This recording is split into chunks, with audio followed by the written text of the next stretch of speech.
Hi guys, welcome sa aming channel. And for today's video, tuturuan ko kayo kung paano gumawa ng tomato sauce. So yan guys, pinakuluan natin yung organic na tomato natin. Bakit organic guys?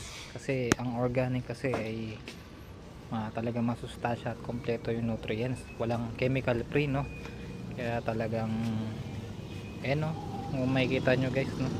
Medyo maliit siya kasi organic, isa naman yung malaki na walang kalasa-lasa. So ito guys, parang tomato sauce na to pag to dinurog-durog natin. So ayan, blender natin guys, no?